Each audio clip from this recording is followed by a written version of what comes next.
Assalamualaikum warahmatullahi wabarakatuh. Alhamdulillah wa syukurillah wassalatu wassalamu ala rasulillah wa ala alihi wa sahbihi wa mawala amma ba'da la hawla wa la quwwata illa billah. Ibu yang dimuliakan Allah, kemarin sudah selesai belum yang apa itu? Sudah selesai ya?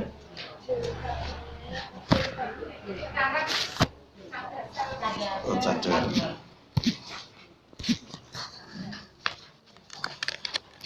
Tentang cadar.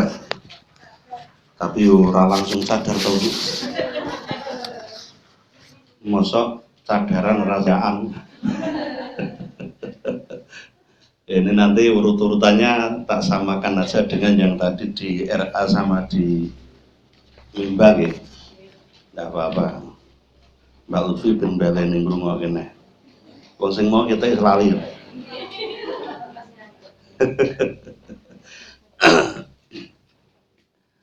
Jadi gini Bu, cadar itu kan lengkap.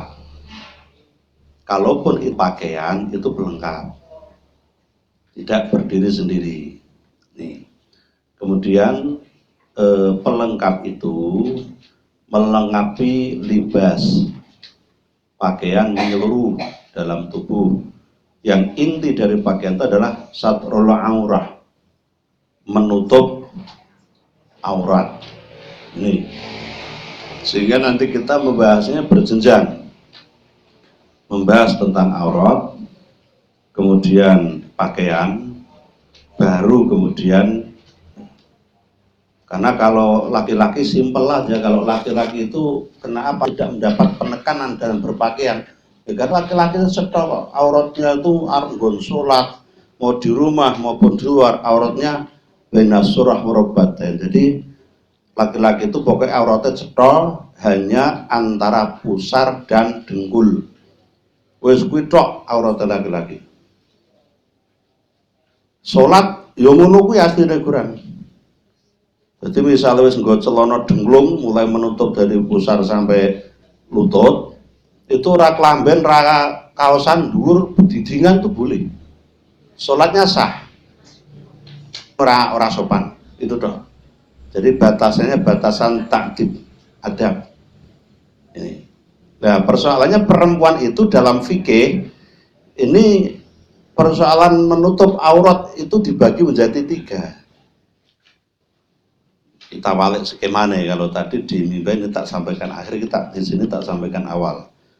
Nah, dalam batasan fikih itu perempuan dalam berpakaian dibagi menjadi 3. Pertama, auratu fis sholat, aurat di dalam sholat. Mana batasan aurat di dalam sholat bagi perempuan?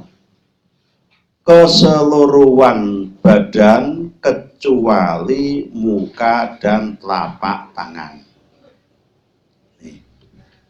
Bahkan perempuan itu karena ditetapkan bahwa batas auratnya adalah keseluruhan badan kecuali wajah dan telapak tangan, maka dalam sholat kalau menutup wajah makruh. Dalam haji haram. Begitu. Kalau pakai cadar loh, penutup mukanya cadar. Ini batas aurat perempuan di dalam sholat. Yang kedua, batasan aurat perempuan untuk suami dan mahram di dalam rumah. Suami, mahram, dan sesama perempuan di dalam rumah. Ini sama dengan laki-laki, yaitu apa ya? Ya sebagai gurgon dodo karo weteng medun tekan dengkul. Itu. Nah, ini kalau bahasannya saiki yang terbiasa hanya dipakaiin pakaian dalam. Itu batas untuk di dalam keluarga. Tuh.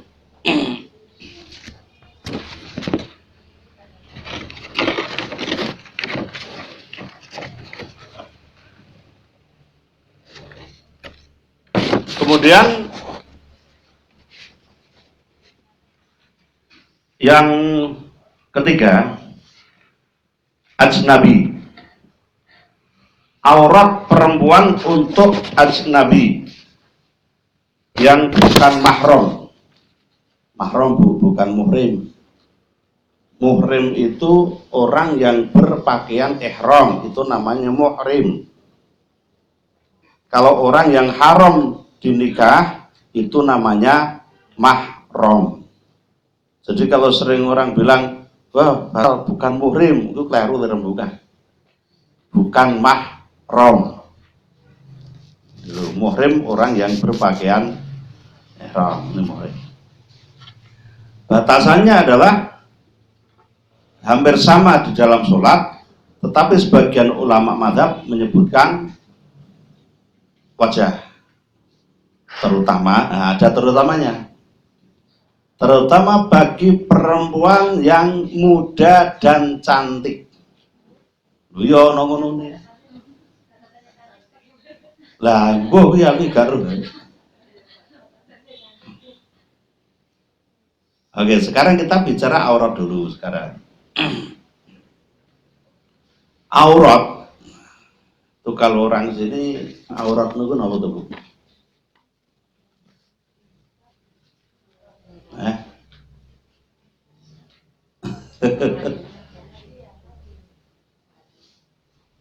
Napa, Bu? Mahiyal aurah. Sing jelas dudu asam aurat.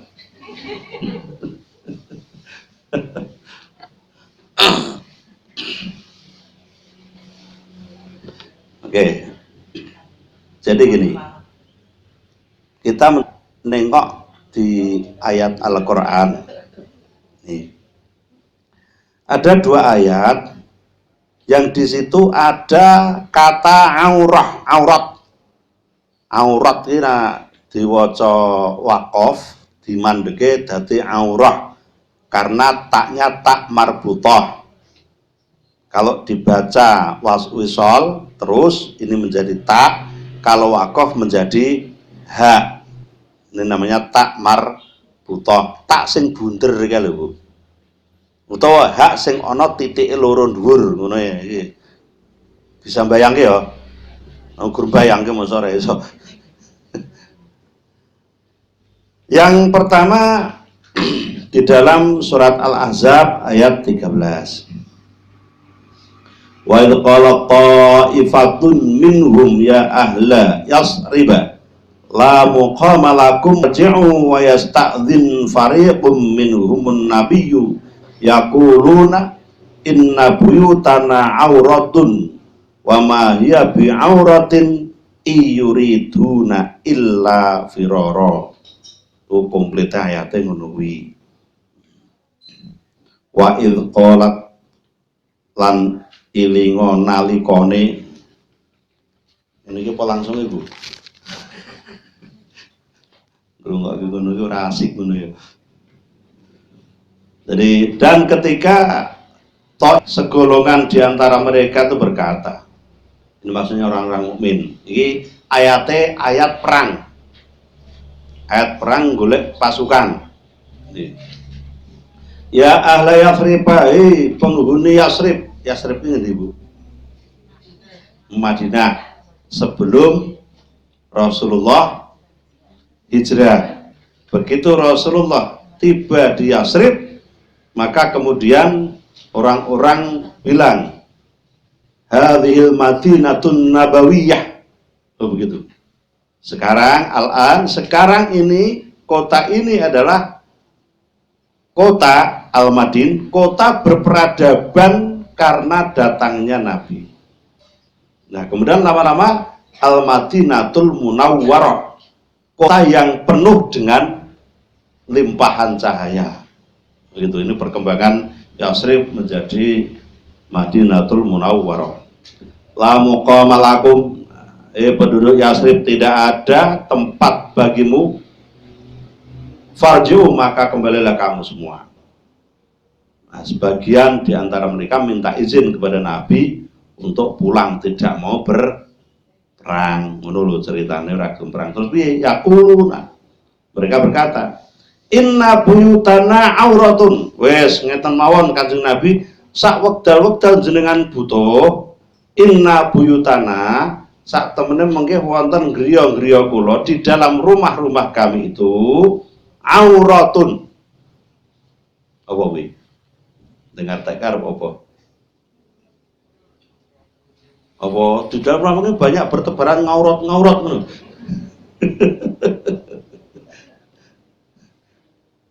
Ya Rasulullah, tenang saja, kami kembali. Tapi pokoknya sewaktu-waktu jenengan datang, sesungguhnya di rumah-rumah kami ada aurah. Ada celah sedikit yang terbuka di pintu. Aurat di sini artinya celah lubang sedikit. Ngono iki pintere wong Arab nak ngapusi ngene iki, Bu. Ada ngapusi nggih. Di Arab itu dulu pintu rumah itu kalau sudah terbuka walau sedikit sudah tidak boleh didodok. Kudu langsung mlebu. Nek nak langsung mlebu durung dodok itu pelanggaran hukum. Sehingga dibuka sedikit iki maksudnya ben kok Kanjeng Nabi dan para tentara tidak masuk untuk ngajak perang. Politiknya ngono kuwi. Rumahnya aturannya kan pintu itu dibuka lebar atau ditutup, hanya itu pilihan pintu. Jenengan buka kok gur sedikit, ki marake bingung dayo. Arep ndodok wong wis dibuka. Orang dodok. Itu loh. Maka sama nih jenengan dalam masalah pintu, kalau dibuka saya kan dibuka sekalian. Sehingga tamu bisa berteriak. Kalau tutup, ya tutup sekalian, biar bisa dodok baru uluk salam. Begitu. Jadi ini orang Madinah waktu itu pinter. Alah buka sidik baik, buka sidik. Maka di sini, inna buyutana aurah, ya Rasulullah, rumah itu ada celah sedikit di pintu itu, lubang sedikit. Nah sekarang aurah tidak hanya pintu. Sekarang pakaian dalam arti aurat celah sedikit banyak. Melaku sidik bolak-balik tangannya ngene-ngene kayak Bu. Iya toh. Soalnya nggak melaku sidik kaosnya munggah. Waduh gimana? Nggak lungguh sidik tangannya yang ini. Narik-narik.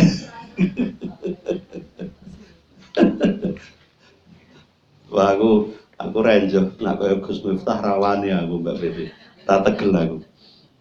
Ya dewi-dewi Allah Ta'ala memberi sendiri-sendiri. Nyatane Ustadz Yusuf Mansur disumbari Gus Miftah ya rawani-rawani tenang. Artinya memang masing-masing mubalik, masing-masing ulama ini sudah oleh Allah sudah diberi ya style dan jatah dewi-dewi ora usah pengen liyane wong nak ditantang koyo yo genti rawani yo gitu.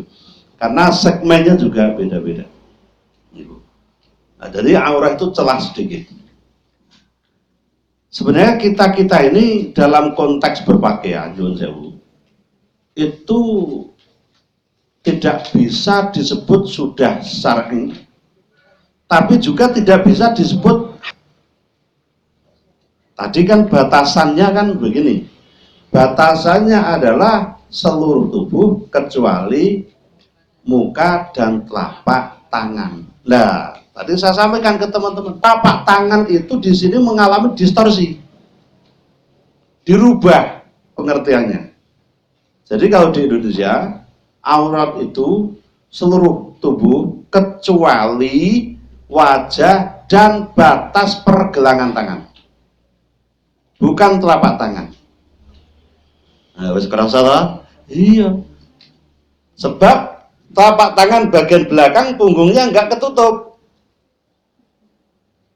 Loh. Ini ada distorsi sebenarnya. Dan ini secara fikih bukan pelanggaran.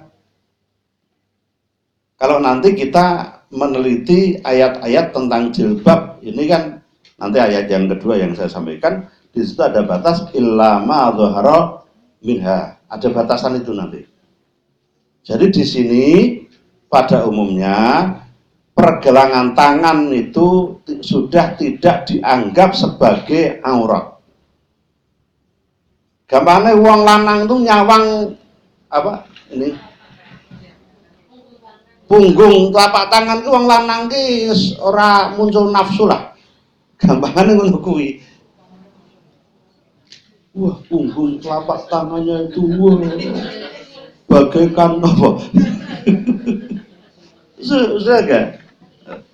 Orang memandang punggung telapak tangan jenengan itu malah wis biasa-biasa lah, wis ora enggak berpengaruh gitu. Nah, sehingga ada di Indonesia ada semacam pengertian baru tentang batasan aurat yang telapak tangan ini distorsi menjadi pergelangan tangan. Jenengan tidak perlu berubah, ya sudah begitu saja, enggak masalah. Wong kelihatannya jadi tidak tahu kok mamer kayak ngene-ngene. Ora tahu. Nah, ini ora tahu. Apa meneh sing wis tuwa-tuwa rada keriput mosok dadak dipamerke. Wis keriput besi sik. Lah ya ketiga iki lah besi sik wong aku iya kok. Itu tadi ini nanti yang ayat kedua membatasi itu. Jadi jenengan tidak perlu resah, misalnya yang dikatakan jenengan ngetok ke ngaurate lha kuwi glurat ditutupi belakang, enggak perlu. Ya wis ngene semua apa meneh kon nggo rukoh terus sing nutup kene ae jenengan yo. Terus ku nyang pawon nggo rukoh. Kena ben tertutup apa? Ayo, bengi jagonge daya metu rukuano, dayamu mlayu pocongan urip. Ini loh. Jadi kita nggak perlu resah dengan apa pernyataan Anda memperlihatkan aurat begitu. Jadi celah lubang sedikit ini makna aurat. Nah, saya sering ditanya orang, Mas Olikin, kok artinya kok celah sedikit ki piye toh? Nah, kemudian yang tanyakan tuh teman laki-laki. Saya bilang, tak kanen bojomu kayak nak misalnya gue pakaian sing ora tek komplit. Penasaran ra? Iya. Ini umpamane ngene, bengi-bengi kowe mlebu ke masjid nang kamar ngerti-ngerti bojomu udah beli jilbab. Rumah gila. Nah, mulano perempuan itu kalau di kamar disuruh dandan yang bagus, memakai pakaian yang berwarna apa? Ya, cerah dan suaminya tertarik. Bukanya sidik sama sidik, Bu. Memang begitu. Iya, iki sing nang gura-gura aku wani muni ngene.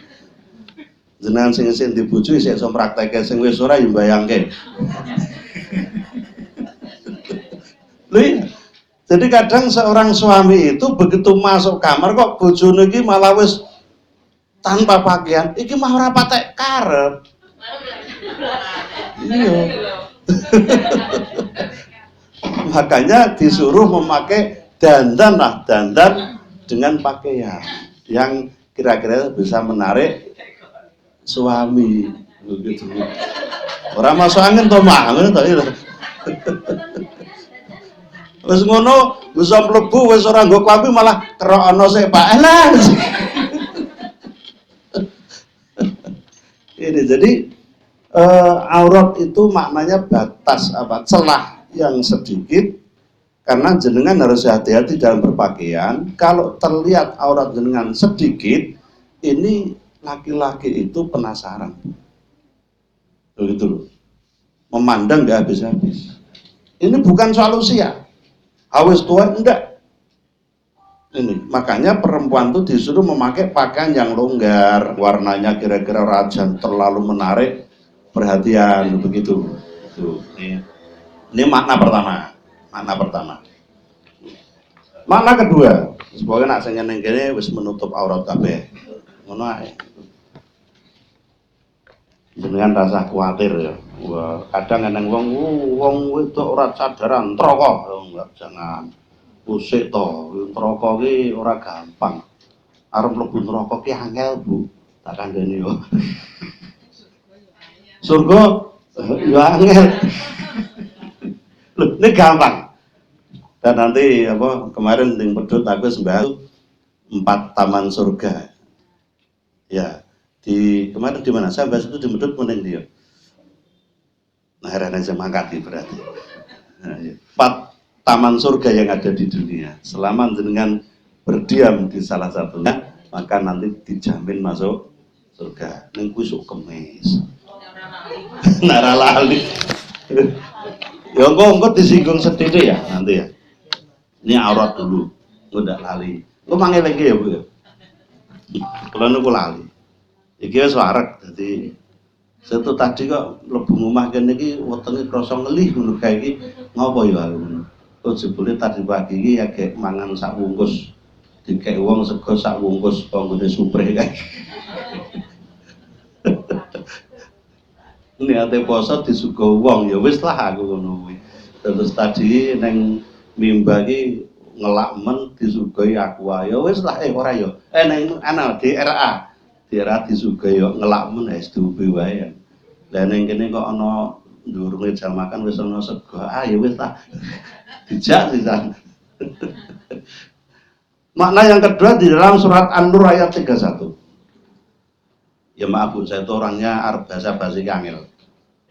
Saya biasanya masuk ke rumah orang, kira-kira duwe suguhan, kok aku ngeleh. Saya pangapunten kula ngeleh ngono. Lan aku jarang bertamu kan jenengan aku ndak izin.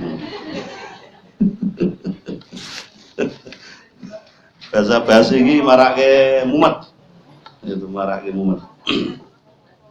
Di dalam surat An-Nur ayat 31 di sana dikatakan wa kullil mu'minati, dan katakanlah kepada perempuan-perempuan yang beriman itu yaghdudna min auna, agar menundukkan pandangan-pandangannya, wa yahfadna furujahunna, dan menjaga kemaluannya, wa la yubdina, dan agar jangan memperlihatkan zinatahunna, perhiasannya, badannya maksudnya.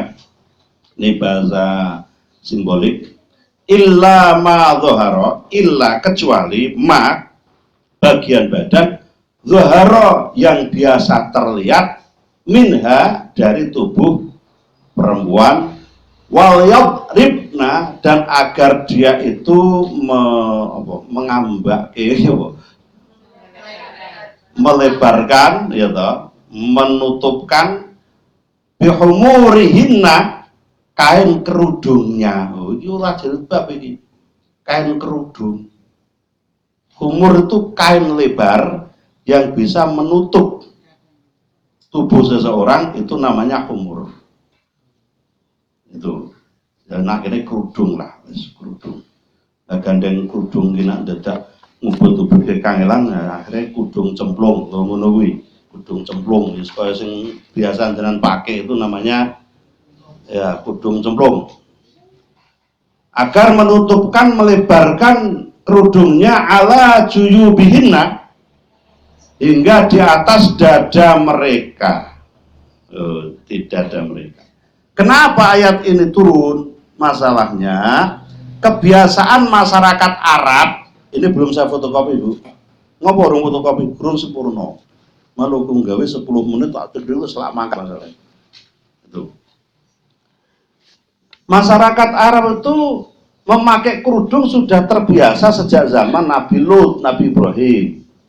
Cuma nganggo kerudung itu kepalanya ditutup, leher dan dada bagian atas terlihat, diikatkan ke belakang. Kenapa leher diperlihatkan? Orang Arab ini lehernya jenjang-jenjang, putih-putih, mulus-mulus, api-api. Sampai dada bagian atas, amit-amit belan dada bagian atas terlihat. Itu ciri pakaian masyarakat Arab jahiliyah. Nah, ngono. Nek aja kok kira wong Jawa ora jahiliyah. Wong Jawa iki kerokan ning Klatar iki buka kabeh kok. Lah aja ora kaya wong Arab. Nak wong Arab ki putih-putih, mulus-mulus, lehernya jenjang, wong kene lehere ndek-ndek, ireng-ireng, mengkerut-mengkerut kan ngono to. Jadi beda konteks gitu. Saya kecil tuh masih sering melihat wong kuwi anggere sawan iki karo Didi, kuwi nak ora kerokan kuwi petangan. Jujur-jujur. Iya Bu ya. Pernah ada yang lihat seperti itu? Iya. Jadi nak kerokan kuwi copot kabeh ning latar ngono kuwi, paling kene gur apa kan tutupke gundeli ngene iki. Lah ngono ki ya malah tambah merangsang to ya to digondeli ngono kuwi kok. Ya orang dulu. Dan pernah jelaskan, jangan bayangkan Ken Dede itu cantik berpakaian, enggak. Ken Dede ki pakaiannya mau ngudul medun. Dadane wis ngono kuwi dibiarkan apa kuwi? Ya kewer-kewer lah ya. Kewer-kewer. Itu masyarakat Jawa dulu pakaiannya seperti itu. Lah waktu itu kaya ngono ki ya ora piye-piye. Karena hukum Majapahit itu kalau ada seorang laki-laki sampai menyentuh bagian tubuh perempuan yang tidak tertutup, jari yang menyentuh dipotong. Itu hukum Majapahit. Jadi ra iso peh ndelok wong wedok teng pelayon terus entuk disenggol ndak bisa. Itu. Kemudian di mana itu? Tempat wisata Nusa Tenggara Timur itu yang satu kampung berisi bule semua itu. Sana tuh pakaiannya ikut pakaian dalam tok, Bu. Laki perempuan sama itu. Tetapi kalau sampai ketahuan ada seorang laki-laki memelototin perempuan yang lewat, ini dihukum, didenda. Lah neng kono ki entuk iki kacamata bening iki kacamata hitam enggak boleh coba. Itu apa itu kota apa itu Bu? Ada yang tahu ya? Ayo. Itu kan ada satu kampung sing khusus ya Bu ya. Lah iya belum. Ndak ada. Betul. Aku rasa kondo nak tau rono ya. Itu ada hukum-hukum moralnya. Jadi tidak bisa seenaknya nengok terus nang pinggir jalan kalau suwit-suwit, nggak bisa. Itu ada hukum moralnya, ada aturan-aturannya. Walaupun kampungnya kaya ngono, ning iki ada hukum-hukum moral yang mengikat. Itu. Nah, terus ngene iki lak mikir, lah ngono ki dosa ora ya lah, iki repot ya nek iki ya. Dosa ora ya kan ngono to. Lah wong kono kira-kira ngono ki dosa ora to, Bu? Aku jawab ya, nah, lah iki bulene ora nang sing Islam kok ya wis ben wae kan. Ini. Oke. Lah di situ ada kata-kata illa ma dhahara minha. Itu. Jadi kamu harus menutup bagian-bagian tubuhmu semuanya kecuali yang sudah biasa terlihat. Saiki yang sudah biasa terlihat kan nerjemah iki lak ya ewah to iki ya. Iki paugerane ngendi kan ngono? Pantai Kuta apa dalam kota Boyolali? Kan ngono ta? Karena ini yang sekarang sedang marak oleh kalau jenengan kita enggak para mahasiswa di UIN dan YIN sekarang sedang marak ada pemikiran bebas karena ada pendapat seorang ulama muasirah, ulama kontemporer menyebutkan bahwa ada batas minimal dan batas maksimal dalam pakaian perempuan.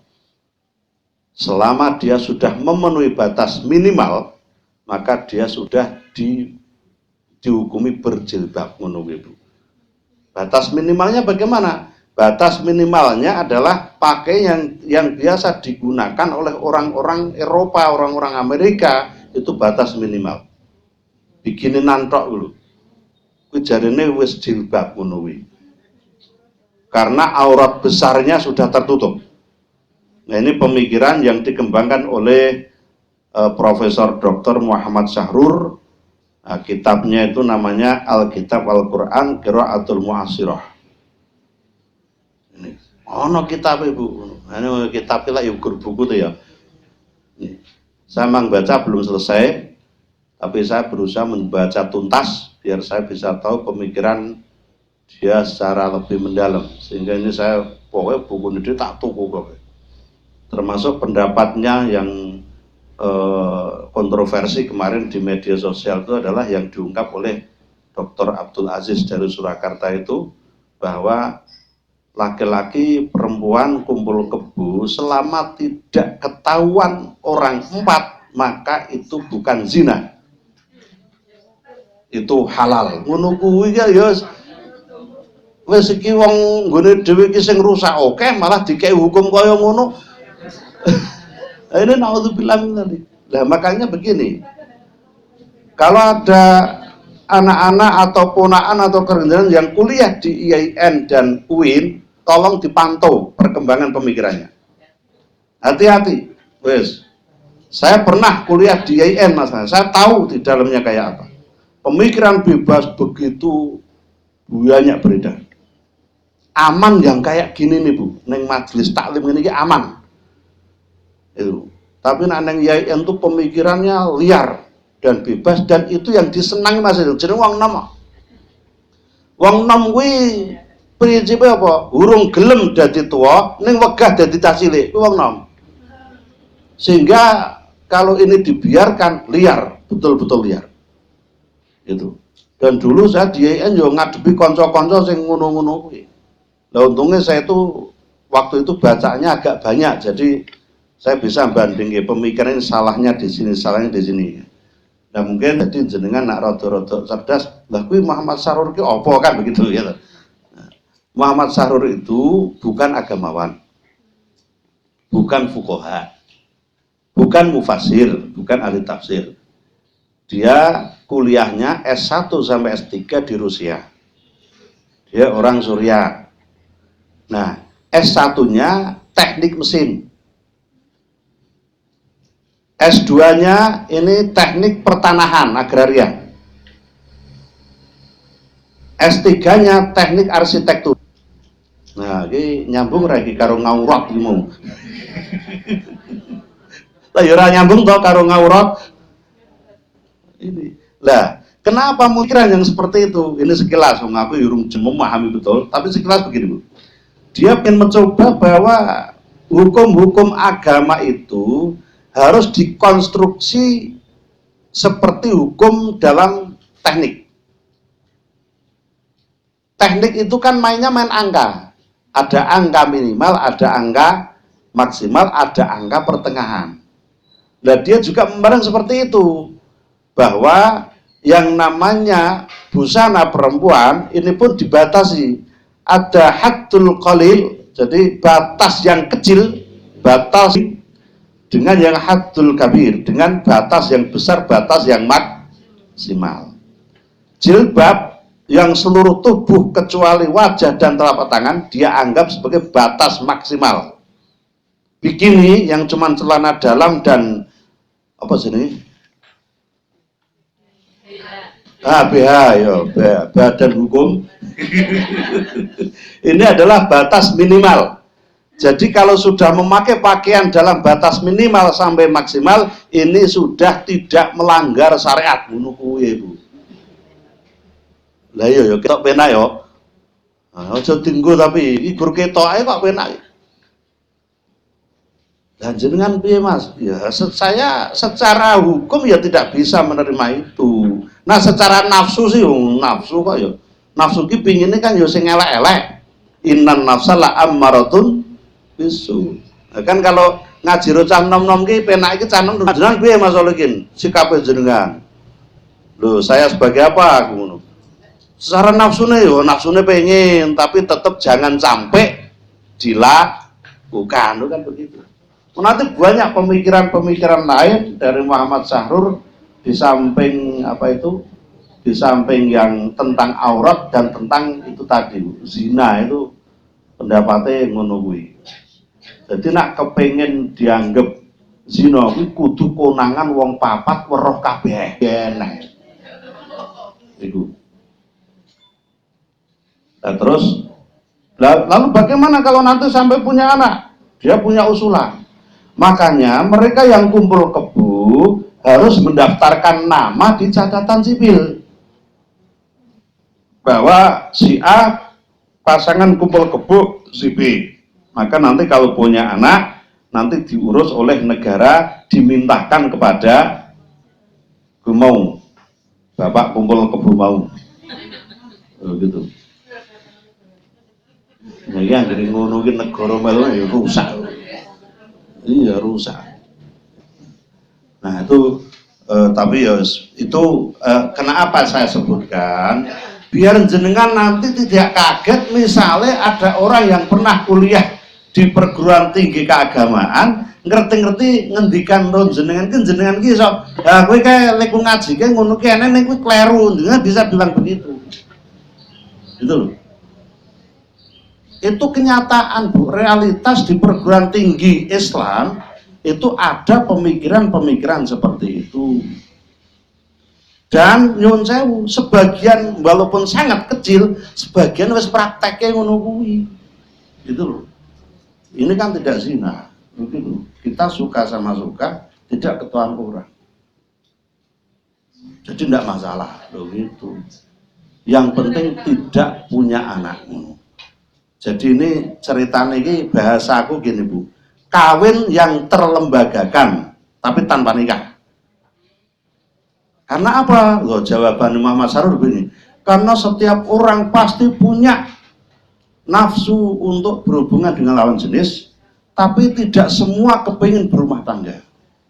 Makanya kita harus mencari solusi agar itu menjadi halal. Bagaimana? Lo ngono kuwi bicara.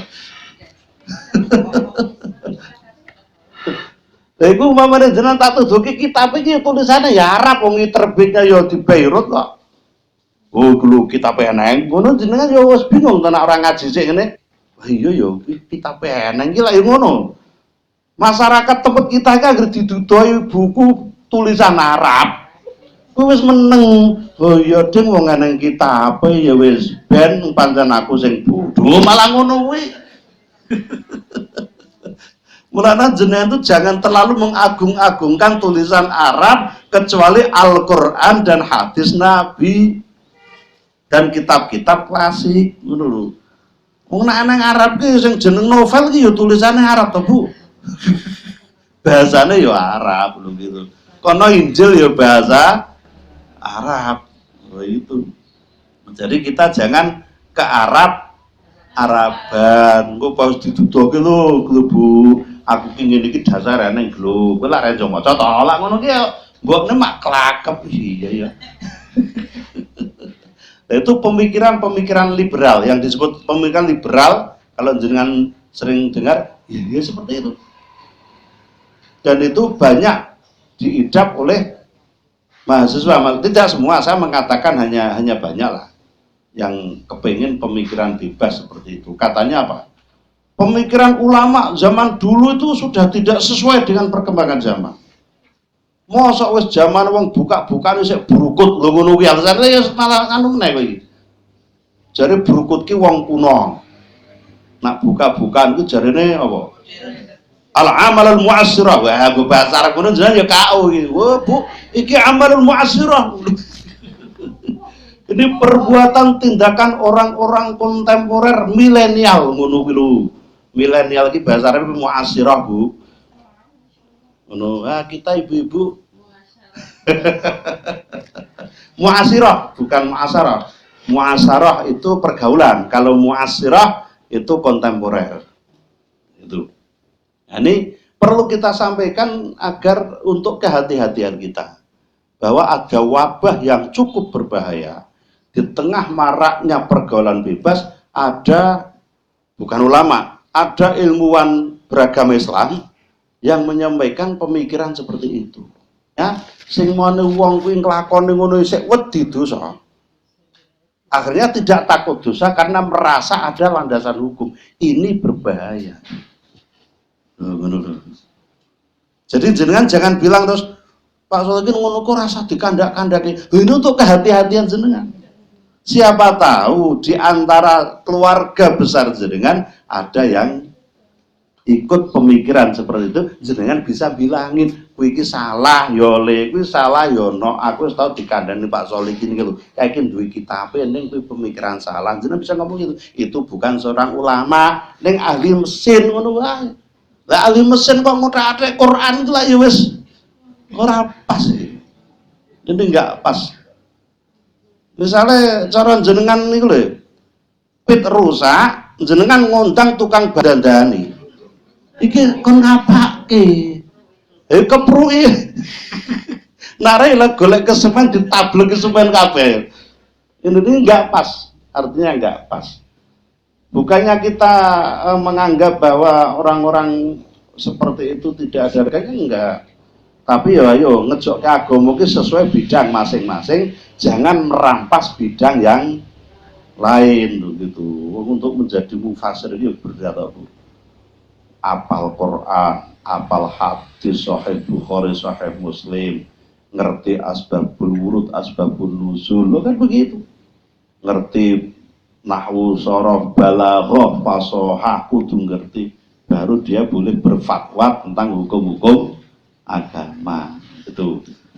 Ini yang mungkin juga pemanasan barang.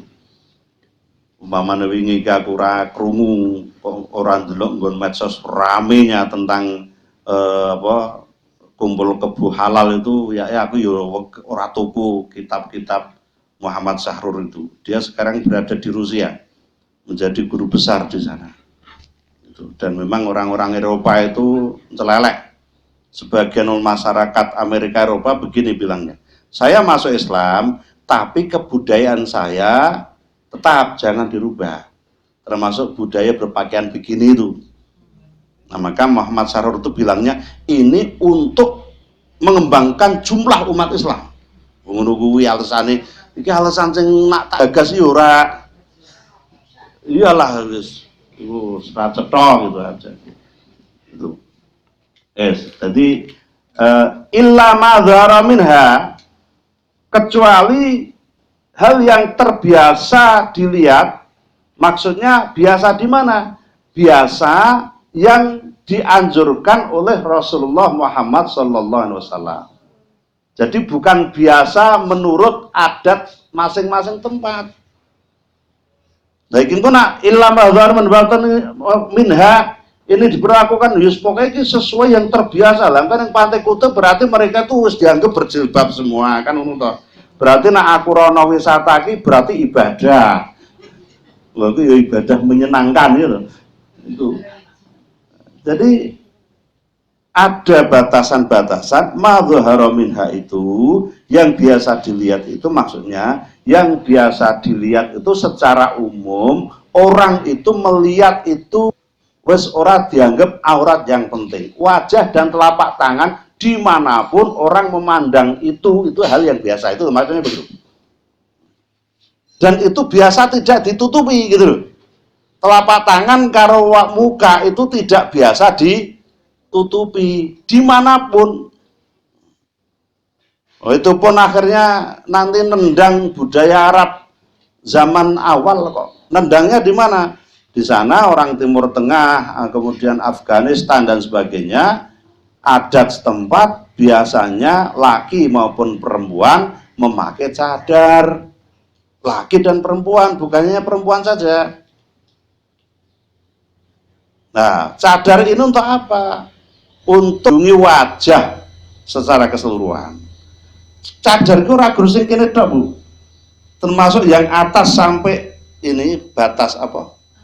Alis, nanti sini jangan pas gonsol motor. Ini cadar tuh begitu, penutup wajah memang.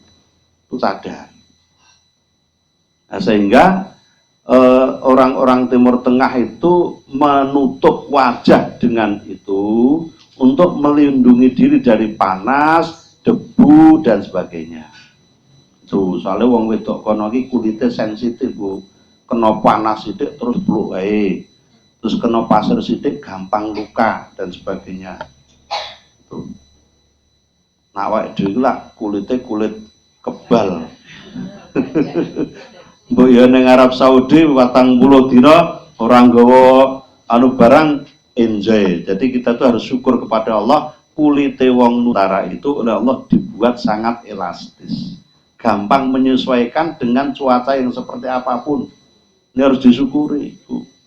Ini wong awak dhewe lah, pokoknya wong Asia Tenggara terutama. Saya tidak bicara Jawa, Sumatera, ini Asia Tenggara.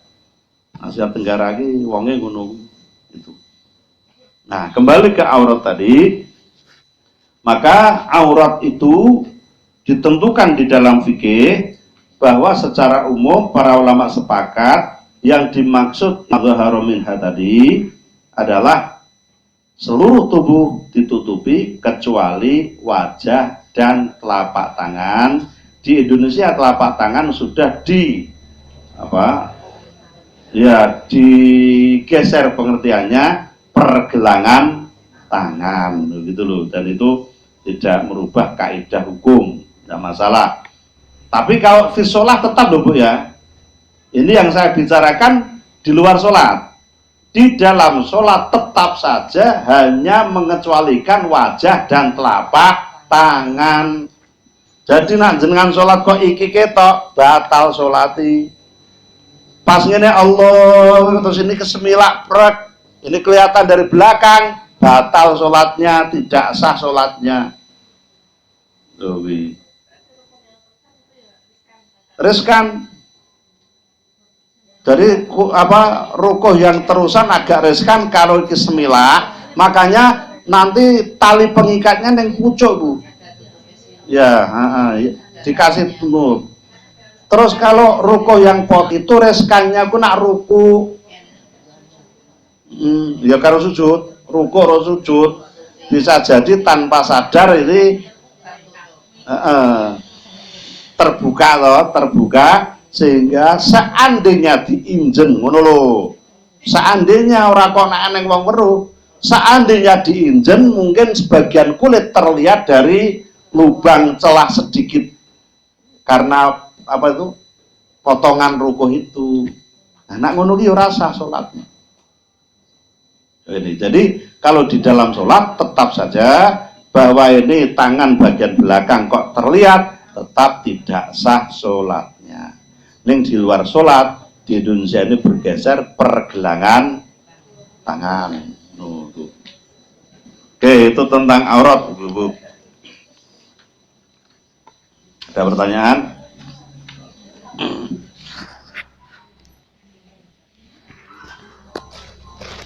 Ada hadis di sini tentang batasan tadi. Kenapa kok illa ma dzahara minha tadi tidak menyesuaikan saja adat tempat masing-masing masyarakat? Ana Aisyah. Ini hadis dari Sayyidati Aisyah. Anna Asma binti Abu Bakar, sesungguhnya Asma binti Abu Bakar, Asma anake Abu Bakar, Mbak Yune Aisyah. Dari tahun ngono. Jadi iki Mbak Yu IP nih Kanjeng Nabi gitu ya. Kok Mbak Yu Adine Aisyah. Adi IPE Kanjeng Nabi. Takholas ala Rasulullah sallallahu alaihi wasallam, dia masuk ke rumah Rasulullah Muhammad sallallahu alaihi wasallam. Mlebu neng omahe kakangne kan itu. Mergo eneng Mbak Yune. Wa alaiha thiyabun raqaqun. Fa'arada anha Rasulullah sallallahu alaihi wasallam. Dia mengenakan pakaian yang tipis.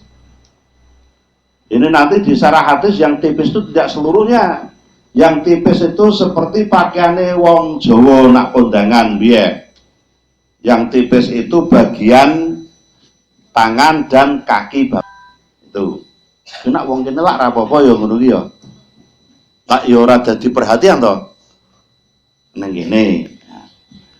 Fa'arada anha Rasulullah sallallahu alaihi wasallam, maka Rasulullah SAW memalingkan muka dari Asma binti Abu Bakar, memalingkan muka. Jadi apa kuwi jenenge? Mlengos. Nah, aku lah memalingkan mernake gitu. Wa qala ya Asma, Rasulullah bersabda, wahai Asma, annal mar'ahu idza balaghatil mahid, seorang perempuan jika dia sudah terkena haid, dia sudah apa? Karena haid, lam yuslah an yara minha illa hadza wa hadza. Tidak baik, tidak bagus kalau dia itu memperlihatkan tubuhnya kecuali Rasulullah menunjuk muka dan telapak tangan, kecuali ini dan ini. Rasulullah. Artinya illa ma dzahara minha tadi dibatasi oleh hadis Rasulullah ini, bahwa yang biasa dan boleh dilihat adalah wajah dan telapak tangan. Ini maksudnya illa ma dzahara minha. Wa asara ila wajhihi wa kaffahu. Dan Rasulullah mengisyaratkan ke arah wajah dan telapak tangan.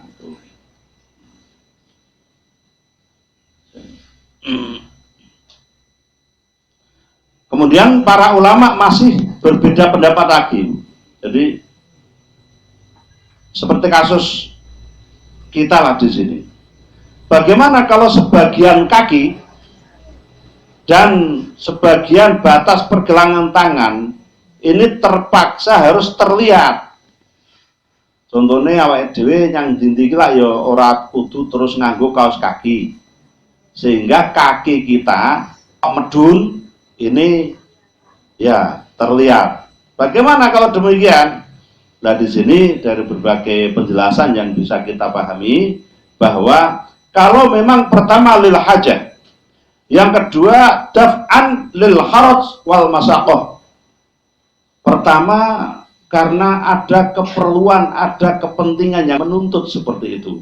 Contohnya ini, nak eneng Arab Saudi iku kan ya udan iki lak ya arang-arang. Lah ning kene musim penghujan. Musim penghujan pakaian jenengan nglengsleh lemah. Iki nak malah cincin luwih bahaya. Nah, gitu. Cincin pasti lebih tinggi. Nek ini pakaian sebatas mata kaki kan ora usah cincin. Artinya menjaga yang lebih utama. Itu. Yang kedua persoalan daf'an, mencegah lil harus dari kesulitan wal masaqah dan perasaan berat. Jenengan nganggo apa jenenge ngono apa pakaian jenengan apa jenenge? Gamis. Nganggo gamis nglengsereh lemah kaya wong Arab ngono kira-kira piye nek kene?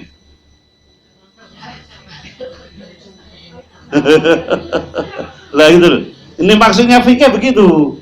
Kan merasa kesulitan, merasa berat, justru muncul banyak halangan karena pakaian itu, makanya diperbolehkan terlihat sebagian kakinya, maksudnya di bawah polok, di bawah mata kaki, dan kalau tangan di bawah pergelangan tangan boleh terlihat, tidak apa-apa. Ini di luar sholat yang dibicarakan, di luar sholat. Dan nak sholat kok umpamane pakaian yugur kuwi sangu kaos kaki karo kaos tangan. Jadi nanti begitu waktu sholat pakai kaos kaki, pakai kaos tangan. Yang penting iki iso rapet. Nak ngene iki ora terus melotrok. Enggak. Yang penting bisa menjaga itu. Nanti nak melotrok ketok kulite, ini sholatnya menjadi tidak sah itu. Nah, kalau memang ini sebelum kita bicara cadar, tapi saya sampaikan kesimpulannya sih. Tetapi kalau memang sangat dibutuhkan penutup muka karena liddarurati, karena memang itu karena daruratan, atau lihifdzil minal fitan, untuk menjaga diri dari fitnah, maka dia diperbolehkan memakai cadar. Menurut Ibu ya, bahasa apa? Diperbolehkan, tidak wajib. Ini kesimpulannya ngono. Paham ya? Paham bro? Diterangke rinci, mumet, mubeng. ora terangke rinci, ora paham. Alhamdulillah. Tentang aurat oke, ngono ya. Nggih. Sing boten poso bidang sih. Nggon burung kok. Maaf Bu, iki dengaran men gampang ngelak. Biasanya nak rung rampung ngaji lah kurung.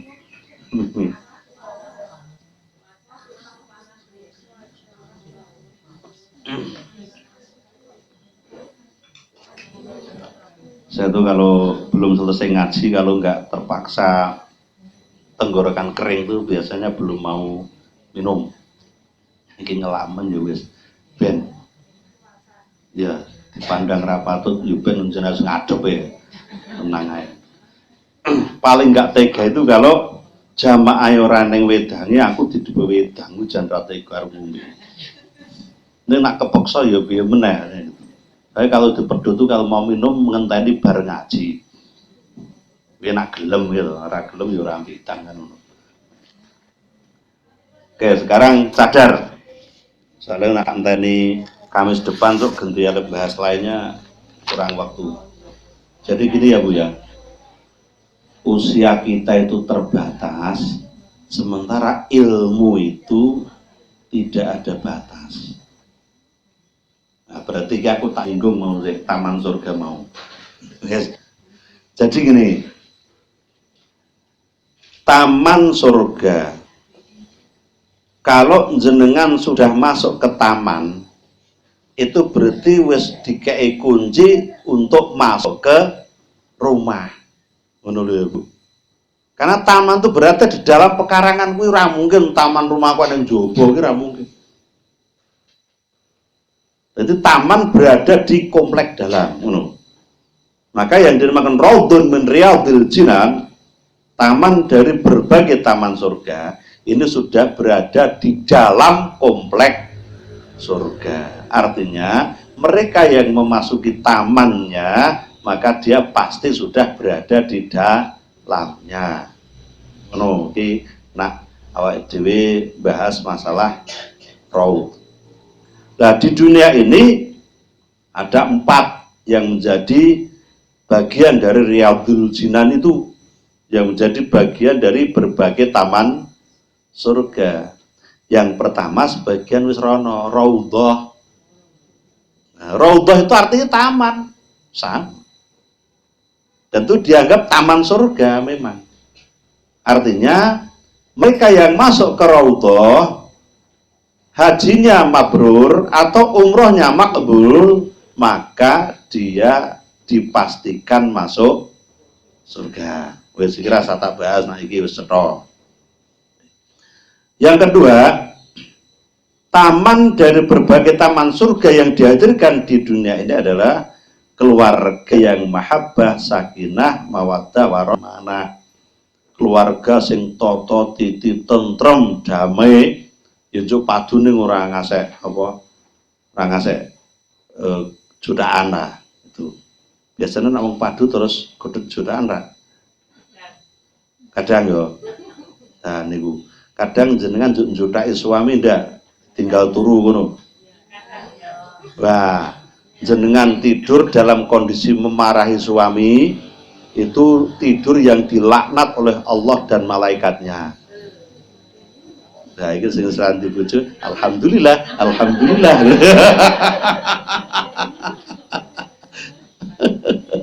Itu.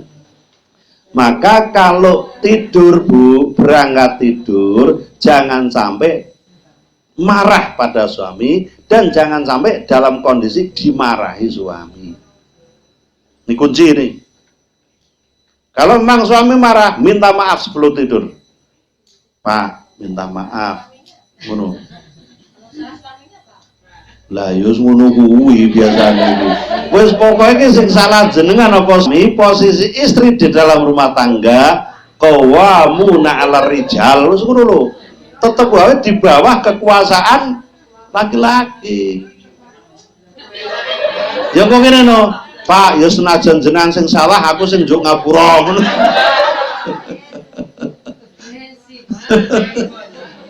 Lho, emang penyakit kita itu ya padha kok pokoknya nak ngaku salah iki lah wis angel. Tentu nanti kondisi marah sama atau suaminya marah kan jenengan, ini tidur yang dilaknat oleh Allah dan para malaikatnya. Ya ini ngenengge, ya ngenengge. Nah kalau suami istri sampai marah-marahan sampai orang takon-takonan 3 hari, ini nikahnya fasad. Orang batal nih fasad. Ini nikah wis rusak. Harus ada tasdidun nikah. Menurut ini aturan-aturan fikih kaitan rumah tangga seperti itu. Jadi lah sing paling bahaya itu Bu, nak wong lenang kuwi karo jenengan kalah, iki jenengan yang berada di ujung tanduk neraka. Lho nak wong lenang guru ngalah meneng iki lah biasanya sing wedok lah yo ngono nang ceker kae.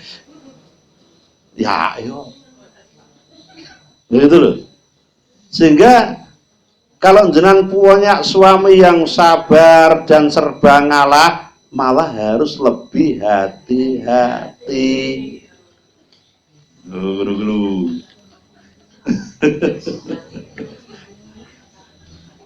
Tapi ya dong suami ngono ki sing wedok muring-muring ki guyu ta ngono, klocahan lacem ruwake ngono kuwi.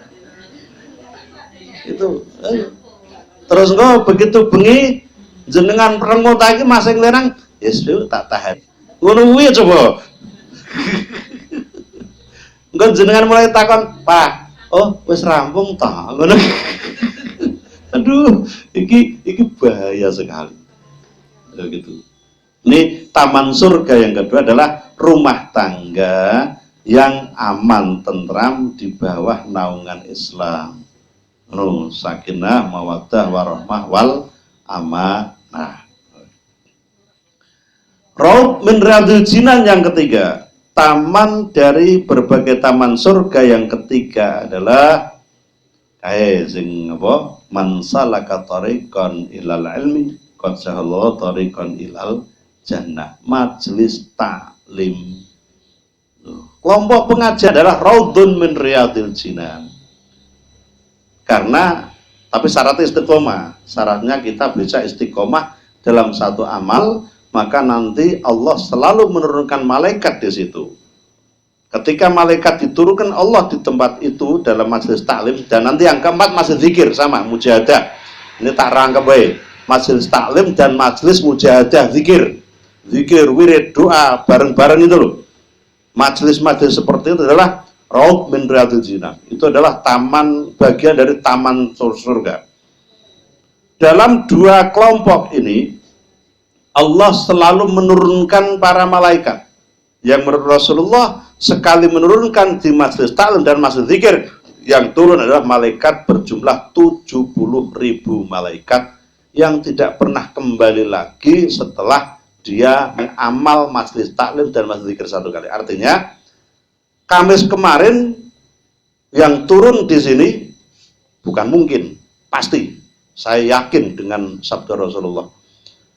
Malaikat yang turun pada Kamis sore satu pekan yang lalu 70.000, yang sekarang turun bukan yang itu. Sudah berbeda lagi.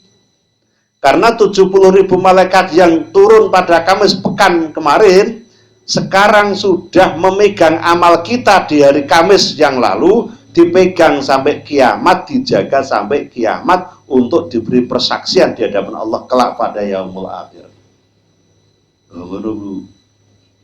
Saiki malaikate anyar kabeh. Ning sok wis ra medun meneh. Sok Kemis anyar meneh. Gitu loh. Ini raudun min riyadil jinan. Nah, padahal manusia yang sering bersama turunnya malaikat itu Allah sudah menyampaikan di dalam Al-Quran, la khaufun alaihim walahum yahzanun. Satu, manusia yang sering diturunkan malaikat kepadanya di taman surga dalam bentuk majelis taklim dan majelis mujahadah ini, Satu, tidak ada rasa takut dan khawatir di dalam hidupnya. Tentrem. La yahzanun, dan tidak punya rasa sedih, sengsara yang berlebihan. Sehingga menghadapi hidup ini lebih tenang. Dan ini berlaku sampai akhirat. Nah yang ketiga, ketika malaikat diturunkan itu, wabshiru bil jannati, wabshiru bil jannah matu'adun, diberikan kabar gembira dengan surga yang telah dijanjikan. Tuh menunggu. Jadi ada ini nyalon ke swarga. Yang kering lakoni kan ngono ya. Nek guru ngaji tok ora tau salat ya ora. Iki mangan tempe tok ora tau mangan sego ngono kuwi. Mangan soto tok ning duduke tok iki ora. Ya mestine ya ana liyane kan begitu. Nah ini janji Allah seperti itu, sehingga